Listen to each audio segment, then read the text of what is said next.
Terima kasih Tuhan, kami mengucap syukur. Hari ini kami mulai ibadah dengan pengakuan bahwa pertolongan datang dari Tuhan, pencipta langit dan bumi serta segala isinya. Tuhan yang tiada pernah meninggalkan perbuatan tangannya. Turunlah atas genap jemaat sekalian kasih karunia dan damai sejahtera dari Allah Bapa, Anak dan Roh Kudus di dalam ibadah pagi hari ini. Kami mengucap syukur kepada Allah. Kami siapkan diri kami untuk beribadah kepada Engkau, Allah yang menuntun hidup kami, Allah yang telah membawa hidup kami sampai pada hari ini. Semua karena kemurahan-Mu. Dan kami mau ya Tuhan menikmati hidup bersama-sama dengan Allah yang punya rencana baik dalam kehidupan kami. Oleh sebab itu kami berdoa, biarlah Engkau memberkati kami semuanya, hamba-hamba-Mu yang melayani dan seluruh jemaat-Mu yang hadir, supaya kami sungguh menikmati kebaikan dan kemurahan Tuhan lebih-lebih lagi dalam kehidupan ini. Kami mengucap syukur, kami siap beribadah di dalam nama Tuhan Yesus. Kami berdoa. Amin. Selamat beribadah. Tuhan Yesus memberkati Bapak Ibu sekalian.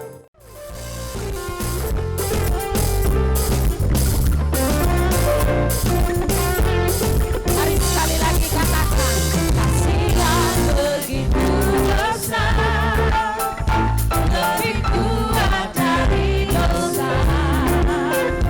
Kasih-Nya menemukanku, selamatkan dan pulihkan hidupku. Naikkan syukur,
indah bagi kami.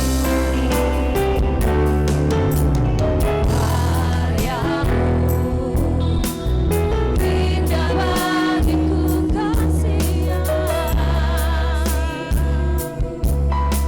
menyelamatkanku Yesus. Inilah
Hidup kami adalah hidup karena anugerah ya Tuhan.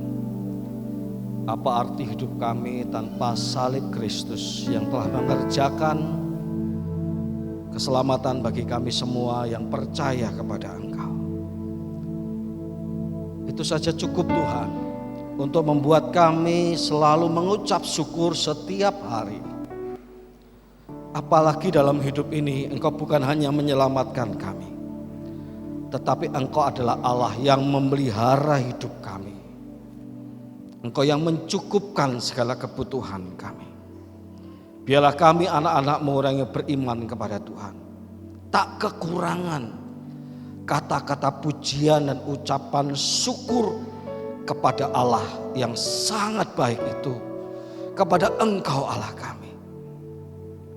Jika sebentar kami mau mendengarkan firman-Mu, firman-Mu memberitakan tentang kebaikan-Mu dan selalu kebaikan-Mu dalam kehidupan kami. Mari kerjakan kami supaya kami menjadi anak-anak-Mu yang semakin setia, semakin hidup di dalam keberkatan-Mu, semakin juga dalam segalanya mengucap syukur kepada-Mu. Mari berfirmanlah ya Tuhan, nyatakan isi hati-Mu kepada kami mau mendengarkannya. Kami percaya Allah Roh Kudus mengajari kami semuanya. Di dalam nama Tuhan Yesus kami berdoa. Amin. Silakan duduk Bapak Ibu sekalian. Di nama Tuhan, Bapak Ibu yang dikasihi oleh Tuhan, hari ini saudara-saudara kita mungkin berhalangan hadir karena cuaca, ya. Tapi kita bersyukur pada Tuhan, kesempatan pagi hari ini tidak Bapak Ibu sia-siakan untuk kita berbakti kepada Tuhan dan boleh menikmati indahnya bersama-sama dengan Tuhan dan juga mulai perjamuan suci yang akan kita terima. Bapak Ibu jemaat yang dikasihi oleh Tuhan, bulan November ini adalah bulan dengan tema besarlah berkat dan kebaikan Tuhan. Besarlah berkat dan kebaikan Tuhan. Dan pada minggu pertama ini kita akan mendengarkan khotbah firman Tuhan dengan tema semua akan ditambahkan kepadamu. Mari Bapak Ibu kita membuka Alkitab dengan penuh sukacita dan gembira di dalam Injil Matius pasal 6 ayat 25 sampai 34. Injil Matius pasal yang ke-6 ayat 25 sampai ke 34. Demikian firman Tuhan. Hal kekhawatiran. Karena itu aku berkata kepadamu, jangan khawatir akan hidupmu dan apa yang hendak kamu makan atau minum, dan janganlah khawatir pula akan tubuhmu, apa yang hendak kamu pakai. Bukankah hidup itu lebih penting daripada makanan, dan tubuh itu lebih penting daripada pakaian? Pandanglah burung-burung di langit yang tidak menabur dan tidak menuai dan tidak mengumpulkan bekal dalam lumbung, namun diberi makan oleh Bapamu yang di surga. Bukankah kamu jauh melebihi burung-burung itu? Siapakah di antara kamu yang karena kekhawatirannya dapat menambahkan sehasta saja pada jalan hidupnya? Dan mengapa kamu khawatir akan pakaian? Perhatikanlah bunga bakung di padang yang tumbuh tanpa bekerja dan tanpa memintal. Namun aku berkata kepadamu, Salomo dalam segala kemegahannya pun tidak berpakaian seindah salah satu dari bunga itu. Jadi jika demikian Allah mendandani rumput di padang yang hari ini ada dan besok dibuang ke dalam api. Tidakkah ia akan terlebih lagi mendandani kamu, hai orang yang kurang percaya? Sebab itu janganlah kamu khawatir dan berkata, apakah yang akan kami makan? Apakah yang akan kami minum? Apakah yang akan kami pakai? Semuanya itu dicari bangsa-bangsa yang tidak mengenal Allah. Akan tetapi Bapamu yang di surga tahu bahwa kamu memerlukan semuanya itu. Tetapi carilah dahulu kerajaan Allah dan kebenarannya, maka semuanya itu akan ditambahkan kepadamu. Sebab itu janganlah kamu khawatir akan hari besok, karena hari besok mempunyai kesusahannya sendiri. Kesusahan sehari cukuplah untuk sehari. Jemaat yang saya kasih di dalam Tuhan, bagi jemaat yang dalam keadaan pas-pasan akan bekerja, dan setiap kali orang bertanya kepada dia, kenapa kamu bekerja membanting tulang? Kenapa kamu bekerja begitu keras? Jemaat ini akan berkata, supaya dapur di rumah saya dapat tetap ngebul. Supaya maksudnya apa? Supaya tetap ada tersedia makanan setiap hari. Tetapi kalau ada jemaat yang hidup lebih mapan, kita bertanya, kenapa engkau sudah mapan tapi engkau masih juga bekerja? Engkau masih juga berupaya untuk mendapatkan penghasilan. Jemaat ini akan berkata, karena aku punya cita-cita menyekolahkan anakku sampai tingkat yang paling dia mau, kalau perlu tingkat yang paling tinggi. Kalau perlu bukan hanya di Indonesia, tapi kalau perlu juga ke luar negeri. Bagi jemaat yang ekonominya bukan hanya mapan, tapi lebih daripada mapan. Punya pundi-pundi yang berlimpah. Lalu ditanya, kamu masih berusaha sampai sekarang? Masih, meskipun tidak sekeras dulu. Ya namanya bekerja, ya orang tetap bekerja. Masih aku buka investasi, meskipun yang ngerjakan bukan aku masih tanam modal di sana, di sini. Orang bertanya, kenapa kamu melakukan itu? Jawabnya, aku masih punya kebutuhan. Aku itu pengen supaya bisa mengajak istriku, mengajak anak-anakku keliling dunia ini. Dari setiap kesempatan aku pengen mengunjungi sebuah negara yang tidak atau belum pernah kami kunjungi. Bapak Ibu, jemaat yang saya dikasih oleh Tuhan, yang saya kasihi, bicara soal kebutuhan, benar kalau ada ungkapan, karena ada kebutuhan maka orang berusaha. Karena ada kebutuhan maka orang bekerja.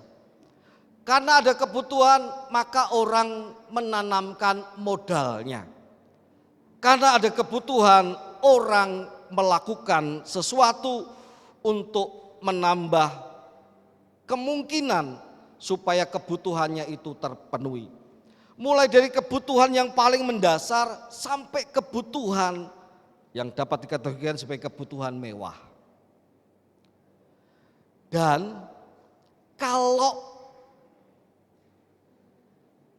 ada ancaman yang dapat mengganggu bahwa kebutuhannya itu batal terpenuhi, maka di sanalah muncul yang namanya kekhawatiran.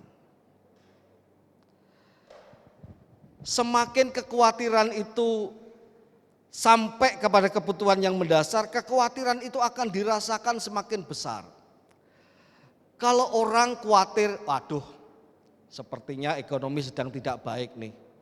Investasiku, penanaman modalku di sini kurang begitu berkembang. Wah, terancam nih kebutuhan kami. Kebutuhan apa, Pak? Kebutuhan untuk jalan-jalan, mengunjungi negara Jerman, mengunjungi negara Prancis, mengunjungi Italia, atau pergi ke Cungkok. Wah, ini bakal batal nih. Orang mungkin tidak terlalu risau Bapak Ibu, tetapi setidaknya terganggu dengan apa yang direncanakan itu bakal tertunda. Tetapi kalau kemudian ada orang yang butuhnya itu adalah mencukupi makanan, mencukupi sandang sebagai kebutuhan yang paling mendasar, orang kekhawatirannya akan lebih-lebih lagi. Kenapa? Ada ancaman kebutuhannya itu akan sulit untuk dicukupi. Bapak Ibu yang dikasihi oleh Tuhan, Tuhan berkata kepada orang-orang, kepada kita yang sedang dilanda oleh kekhawatiran ini, yang sedang terancam kebutuhannya tidak tercukupi, khususnya kebutuhan akan sandang dan pangan. Tuhan berkata, hidup itu lebih penting daripada makanan, tubuh itu lebih penting daripada pakaian.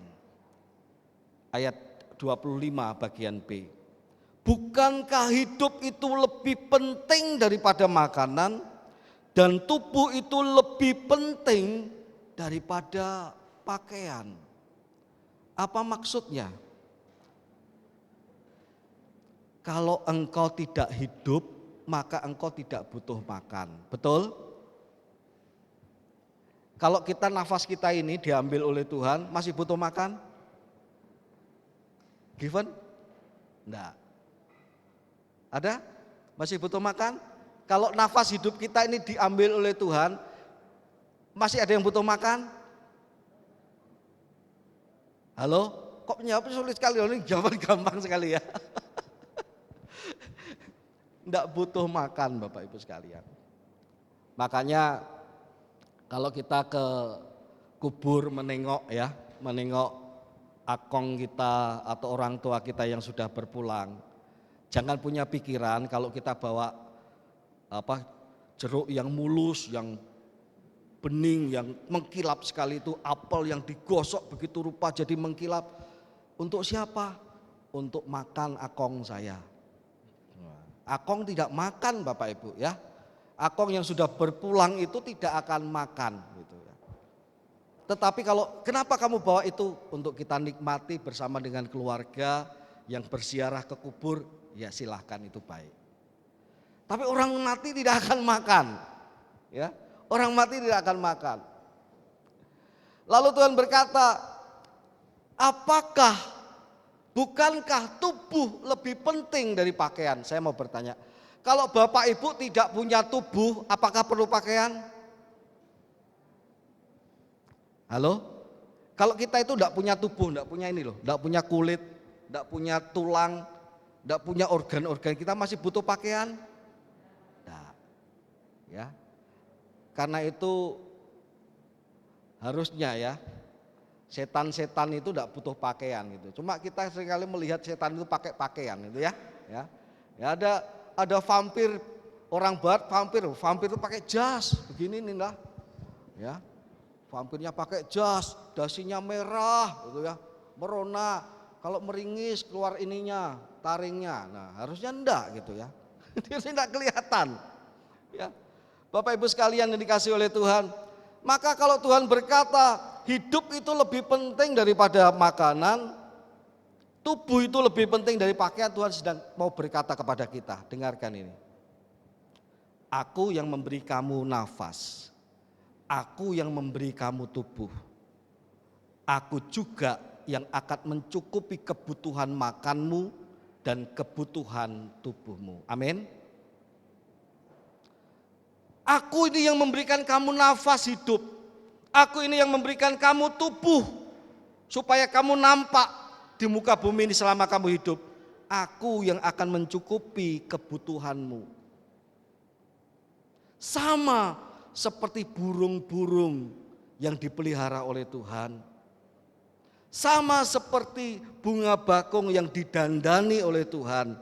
Demikianlah Tuhan akan memenuhi kebutuhan makanan dan kebutuhan pakaian dari setiap anak-anaknya, dari setiap orang percaya. Pak, tapi kita kan tidak seperti burung, Pak. Dikatakan dalam ayat ini, burung itu tidak bekerja, burung itu tidak punya lumbung, dipelihara oleh Tuhan. Tapi kalau kita tidak bekerja ya tidak bisa toh Pak. Betul. Dalam surat 1 Tesalonika dikatakan, barang siapa tidak bekerja jangan ia makan. Itu artinya bekerja adalah esensi dari hidup manusia. Kepada Adam juga Tuhan berkata, bekerja, kamu akan bekerja dan dengan itu kamu akan mencukupi kebutuhanmu. Dengan berjerih lelah kamu akan mencukupi kebutuhanmu.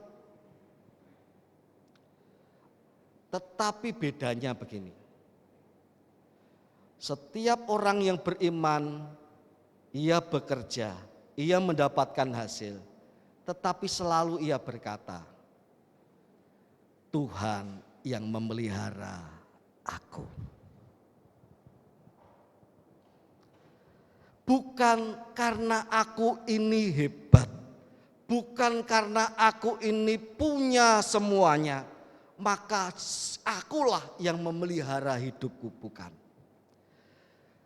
Tetapi karena Tuhan yang memelihara aku, sama seperti burung-burung dipelihara Tuhan, aku juga dipelihara Tuhan. Sama seperti bunga bakung di padang didandani oleh Tuhan, aku pun dicukupi kebutuhan sandangku oleh Tuhan. Orang beriman tidak akan menyombongkan dirinya, keakuannya, bahwa semuanya kemampuannya untuk makan dan itu semuanya karena jerih lelahnya. Tetapi semata-mata karena Tuhan yang memelihara aku. Amin. Bapak Ibu sekalian yang dikasihi oleh Tuhan, firman Tuhan sedang berkata, tanpa pemeliharaanku, kamu itu tidak bisa berbuat apa-apa. Tetapi kalau aku memelihara kamu, itu karena wujud kasihku, wujud tanggung jawabku yang sudah memberikan hidup dan memberikan tubuh kepada diri kita semuanya. Itu yang pertama Bapak Ibu. Yang kedua, Tuhan berkata bahwa bangsa-bangsa di muka bumi ini mencari apa? Mari kita baca ayat yang ke-32. Tolong ayat 32 ditampilkan, sampai juga ayat 33. Semua itu dicari bangsa-bangsa yang tidak mengenal Allah. Apa yang dicari bangsa-bangsa yang tidak mengenal Allah? Makanan, pakaian, dan semua kebutuhan yang lain dicari bangsa-bangsa yang tidak mengenal Allah. Dikatakan selanjutnya, akan tetapi Bapamu yang di surga tahu bahwa kamu memerlukan semuanya itu. Apa yang dicari bangsa-bangsa, Allah tahu. Bapa kita tahu bahwa kita memerlukan semuanya itu. Ayat 33. Tetapi carilah dahulu kerajaan Allah dan kebenarannya, maka semuanya itu akan ditambahkan kepadamu. Bapak Ibu sekalian, mari kita perhatikan dua kata-kata, bangsa-bangsa yang tidak mengenal Allah, lalu umat Allah. Bangsa-bangsa yang tidak mengenal Allah mengzoom itu membesarkan, plup, gede. Apa yang sedang di-zoom?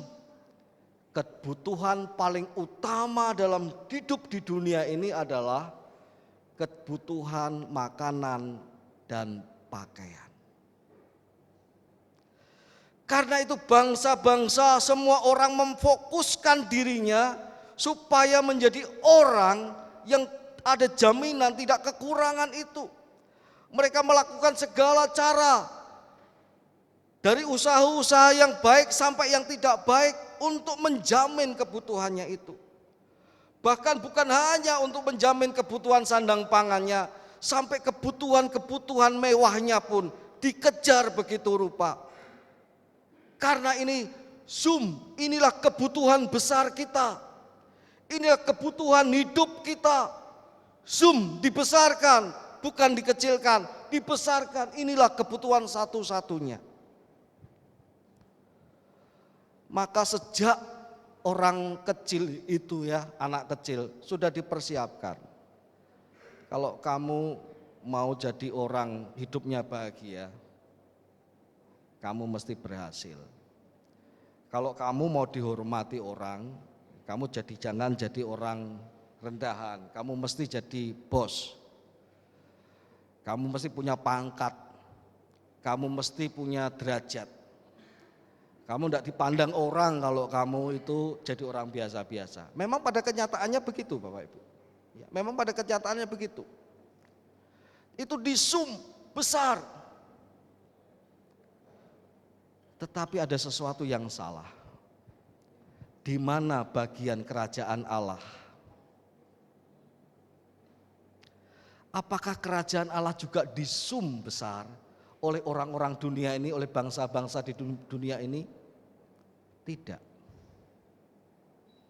Kerajaan Allah itu dikecilkan. Kalau perlu dinomor 2-kan, dinomor 3-kan, dinomor 4-kan, dinomor 5-kan, bahkan mungkin 100.000. Itu kebutuhan yang tidak terlalu penting. Yang penting itu kamu cari itu. Kamu cari itu, kamu bahagia. Kamu cari itu, kamu dihormati. Kamu cari itu, kamu berjaya. Kerajaan Allah tidak.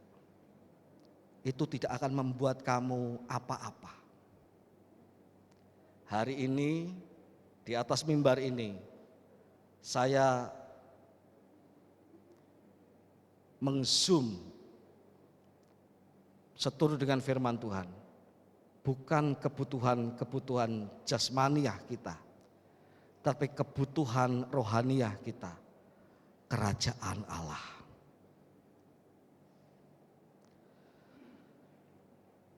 Kita mungkin agak masih terlalu sulit. Karena kita memang sudah terbiasa kalau kita kekurangan makanan, ada ancaman dengan kebutuhan jasmani kita merasa khawatir. Besok aku makan apa ya? Kalau ada goncangan dalam bisnis kita pun merasa khawatir. Apakah bisnis yang kau jalankan ini akan dapat bertahan?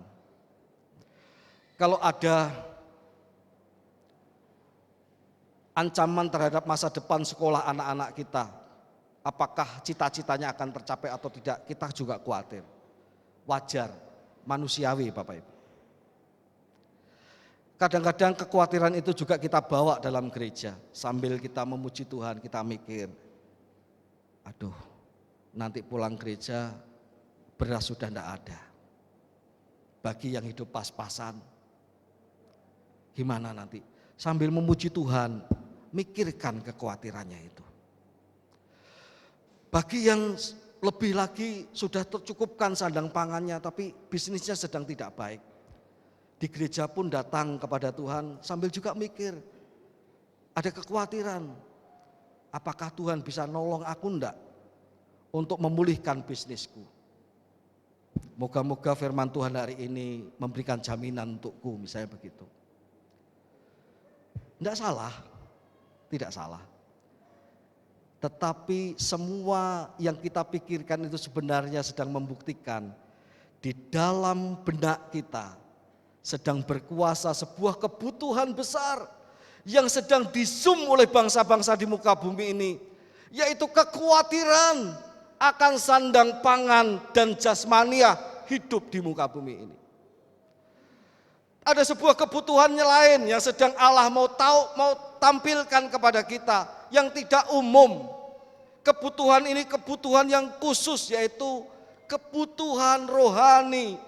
Kebutuhan akan kerajaan Allah, kebutuhan supaya kehendak Allah terjadi dalam hidupku, supaya hidupku ini menjalani hidup sebagaimana Allah memerintah dalam hidupku. Itu kebutuhan kerajaan Allah. Apakah kita pernah khawatir ketika kita itu sudah 2-3 minggu tidak datang ibadah? Apakah ada kerisauan dalam hati kita? Aduh, rasanya kok aku tidak benar ini. Apakah ada kerisauan? Ataukah biasa saja? Karena kebutuhan ini tidak pernah kita anggap menjadi penting. Kebutuhan rohani kita. Ibadah adalah salah satu bagian mencari kerajaan Allah dan kebenarannya. Meskipun bukan satu-satunya. Apakah ada kekhawatiran? Sama seperti kekhawatiran ketika kita sedang ada risiko yang sedang mengancam kebutuhan jasmaniah kita. Apakah ada kekhawatiran ketika ada sesuatu yang mengancam kerohanian kita? Apakah ada kekhawatiran yang sama? Ada kegelisahan yang sama? Bapak Ibu sekalian yang dikasihi oleh Tuhan, mencari kerajaan Allah itu disumkan oleh Tuhan.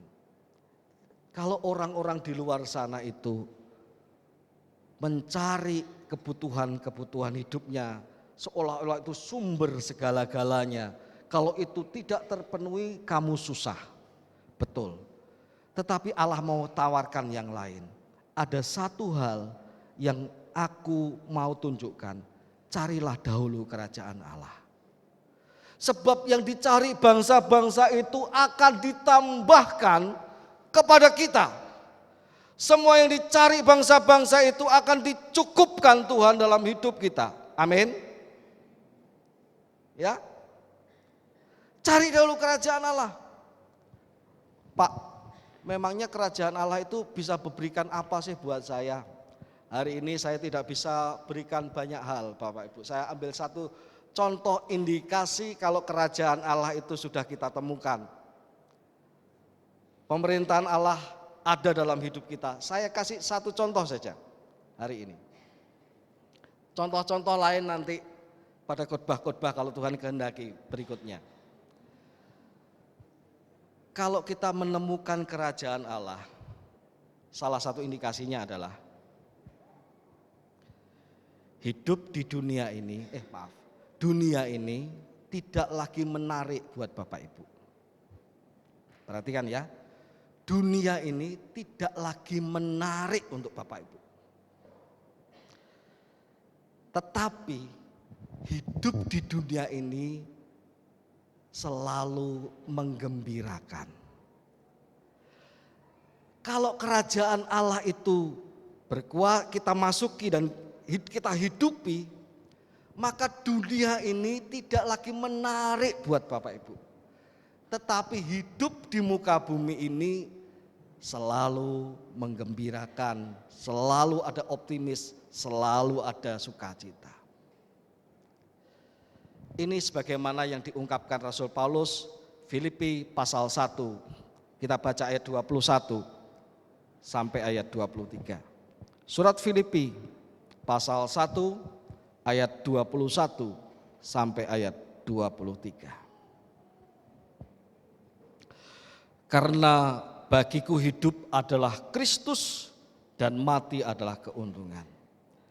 Tetapi jika aku harus hidup di dunia ini, itu berarti bagiku bekerja memberi buah. Jadi mana yang harus kupilih? Aku tidak tahu. Aku didesak dari dua pihak. Aku ingin pergi dan diam bersama-sama dengan Kristus. Itu memang jauh lebih baik. Tetapi lebih perlu untuk tinggal di dunia ini karena kamu. Ada yang sudah rindu Tuhan? Ada yang sudah rindu Tuhan? Mau ketemu dengan Tuhan? Bapak Ibu, bukan maksud saya menyombongkan sama sekali. Saya rindu ketemu Tuhan Yesus. Kalau Tuhan panggil saya hari ini, saya siap. Tidak perlu saya nunggu usia 60, 70, 80, apalagi 100 tahun. Hari ini pun Tuhan panggil saya siap. Dan saya berbahagia untuk itu. Dan saya pesan sama istri saya, kalau saya dipanggil Tuhan, jangan pernah ada karangan bunga, ya, turut berduka cita. Karena saya sedang dipermuliakan, mengalami kemuliaan datang dari Tuhan. karangan bunganya adalah selamat. Telah dipermuliakan oleh Tuhan Pendeta Denny Dwi Atmaja Kristianto. Bapak Ibu sekalian yang dikasihi oleh Tuhan. Ya. Itu yang dialami Rasul Paulus. Lebih adalah yang paling baik aku ketemu dengan Kristus. Tetapi hidup di muka bumi ini juga perlu memberi buah kepada kamu. Bapak Ibu sekalian, ini letak spiritualitas kerajaan Allah di sini. Ya. Kalau kita itu masuk dalam kerajaan Allah, pemerintahan Allah memerintah dalam hidup kita, semua yang kita punya, andai kata ditambahkan sekalipun, kita bukan bersuka cita karena ditambahkannya harta kita. Tetapi karena melihat Allah itu sungguh berkemurahan dalam hidup kita. Tuhan, aku sudah kaya. Kok ditambah lagi kekayaan Tuhan? Aku ini sudah lebih dari semuanya. Tapi investasiku kok berkembang. Kita bersuka cita. Bukan karena investasi itu. Tetapi melihat kemurahan Allah besar dalam kehidupan saya. Besar dalam kehidupan Bapak Ibu sekalian. Itu orang yang diam dalam kerajaan Allah, orang yang diam dalam pemerintahan Allah. Dia tidak selalu tertarik dengan dunia ini, tetapi ia selalu tertarik dengan Allah sang sumber berkat dalam hidupnya. Maka kalau orang dalam kerajaan Allah jangan dipisahkan. Oh, yang rohani itu berarti tidak mikirin duit, tidak suka diberkati, sukanya hal yang rohani saja, dekat sama Tuhan. Tidak, Bapak Ibu. Kehidupan rohani dan jasmani itu satu melebur, satu dalam kehidupan kita ini. Keberkatan Bapak Ibu di luar, kecukupan Bapak Ibu di luar. Aduh, senang hari ini. Kenapa senang? Ada uang banyak, Pak. Hari ini wah lancar, ini duitnya banyak, Pak. Itu duit banyak karena karena bersukacita karena duitnya banyak. Orang di dunia ini pun sama, Bapak Ibu, ya. Orang dimanapun juga kalau duitnya banyak sukacita, sama. Tapi Allah mau katakan, yuk belajar hidup dalam kerajaan Allah. Cari kerajaan Allah lebih dahulu, supaya ketika kamu diberkati, ketika kamu dicukupkan, kamu bersukacita, bukan semata-mata demi hartamu, demi apa yang ada padamu, tetapi kamu melihat betapa baiknya Tuhan itu dalam hidupmu. Betapa kemurahan Allah itu besar dalam hidupmu. Betapa Allah itu sungguh memperhatikan keperluan-keperluan kehidupan kita. Bapak Ibu yang dikasihi oleh Tuhan, orang yang seperti ini akan menjadi tidak terlalu khawatir akan hidupnya. Katakan amin. Ya, justru kalau orang itu menemukan kerajaan Allah, ia memprioritaskan kebutuhan itu menjadi kebutuhan yang penting dalam hidupnya. Ada sesuatu yang kurang kalau aku tidak mencari kerajaan Allah. Ada sesuatu yang kurang kalau aku tidak dekat dengan Tuhan. Ada sesuatu yang Tuhan tambahkan, yaitu menjalani kehidupan ini dengan lebih rileks. Pak, tidak perlu berusaha, sekali lagi jangan ditabrakkan. Kita akan berusaha tetap mencari yang terbaik, tetap berusaha mengembangkan apa yang kita punya, tetap lakukan itu, tetapi dengan hati yang tidak lagi berjuang dalam kekhawatiran, tapi dengan hati yang penuh dengan kegembiraan. Semuanya karena Tuhan. Bapak Ibu, saya satu hal saja dalam hal ini, mengajak Bapak Ibu sekalian, mari kita perhatikan kebutuhan kita yang rohani, kerajaan Allah. bukan hanya yang jasmani. Yang jasmani perlu diperhatikan, yang rohani lebih lagi. Sebab Tuhan berkata, carilah kerajaan Allah lebih dahulu, maka semuanya itu akan kutambahkan kepadamu. Saya akan lebih mengajak Bapak Ibu lagi ke depan dalam hal-hal yang rohani. Karena saya diizinkan Tuhan punya pengalaman-pengalaman itu. Saya satu lagi. Saya itu membangun saat teduh, membangun waktu khusus pribadi dengan Tuhan. Itu sudah lama. Yaitu ketika saya diajar oleh pembina pemuda saya, waktu saya masih di Jawa, ketika saya usia remaja. Mulai baca Alkitab ya, mulai renungkan firman Tuhan ya, sediakan waktu untuk Tuhan ya. Bapak Ibu, perjalanan itu turun naik. Kadang saya baca bersaat teduh, kadang lama enggak saya tidak saat teduh. Kadang diingatkan lagi, mulai baca, mulai rajin lagi. Tapi kemudian tenggelam lagi, bukan hanya 1-2 bulan, mungkin sampai berbulan-bulan saya tidak pernah saat teduh. Datang ke gereja dengarkan firman Tuhan untuk saya saat teduh, ya hati saya biasa-biasa saja. Ternyata saat teduh itu sulit, enggak gampang. Tapi suatu saat saya dibimbing oleh Roh Tuhan. Kalau kamu mengalami kesulitan dalam saat teduh, jangan berhenti. Kalau kamu mengalami kekeringan dalam saat teduh, jangan berhenti. Terus lakukan. Kalau doamu tidak lagi nyaman dan tidak enak, jangan berhenti, tetap lakukan. Maka saya paksa diri saya latih diri saya. Saya saat teduh, tidak enak. Kadang-kadang nyaman, kadang-kadang enggak. Kadang-kadang itu menghibur, kadang-kadang juga kering. Tapi saya lakukan terus.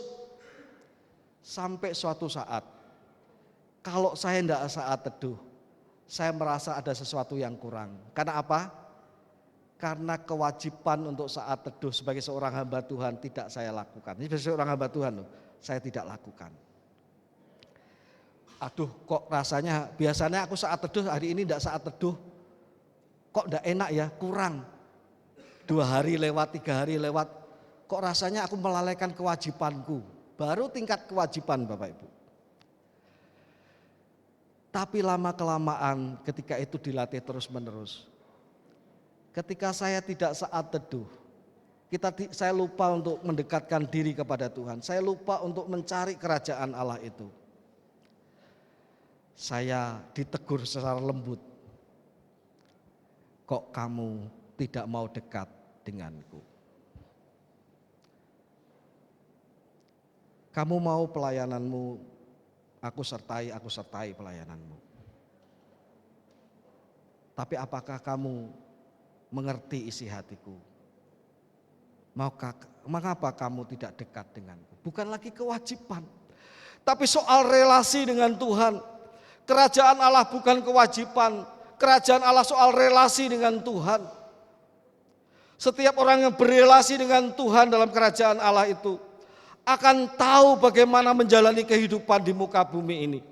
Bukan sekedar kewajiban, tetapi hati yang rindu untuk ketemu dengan Tuhan, hati yang rindu untuk melayani Tuhan, hati yang rindu memuliakan Tuhan, hati yang rindu berbuah-buah untuk Tuhan. Sama seperti Rasul Paulus katakan, lebih baik aku ketemu dengan Kristus, itu lebih baik.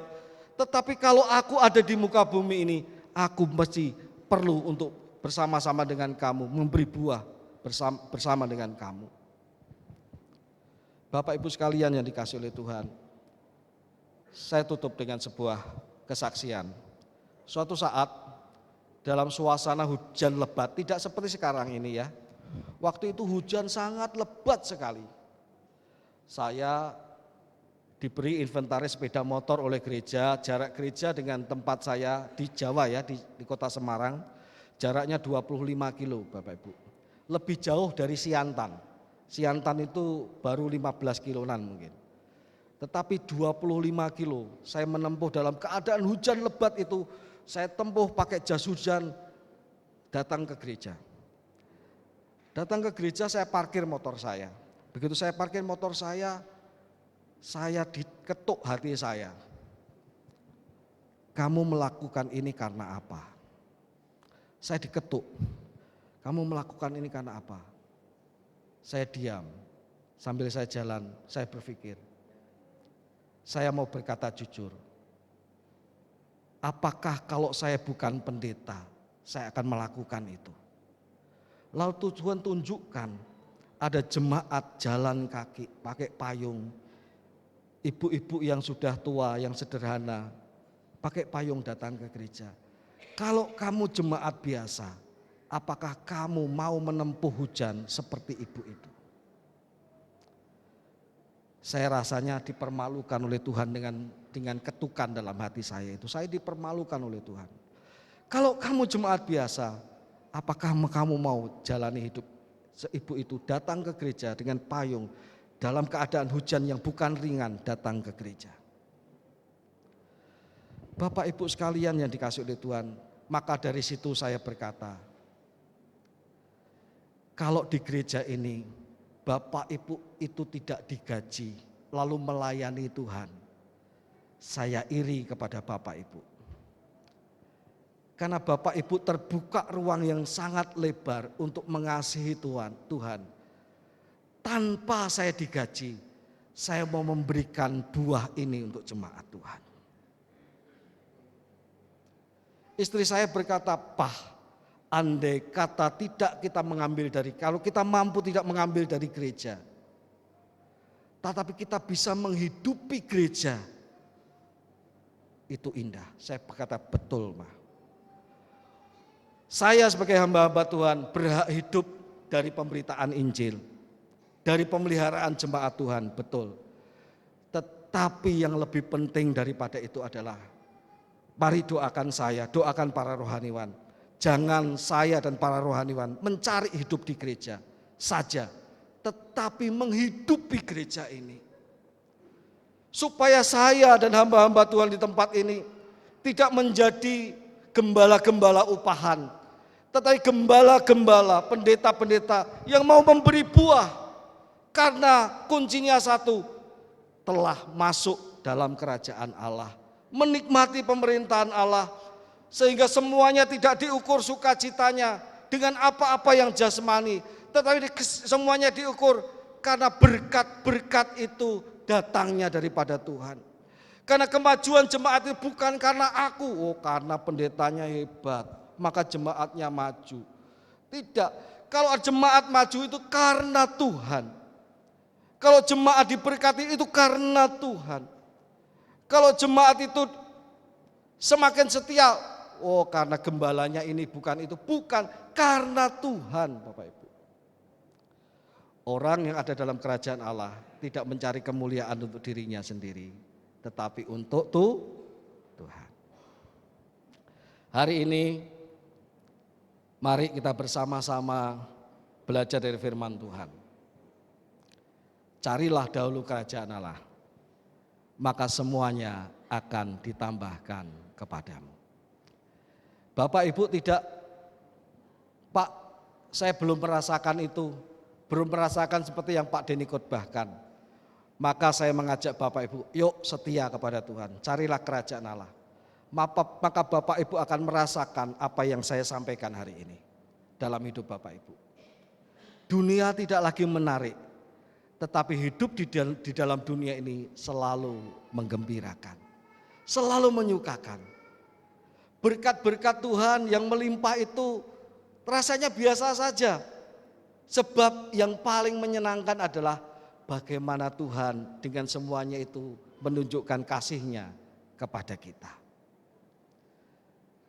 Yang paling menyenangkan di dunia ini adalah kemurahan Tuhan, kebaikan Tuhan. Mari kita alami dalam hidup ini. Tuhan memberkati kita semua.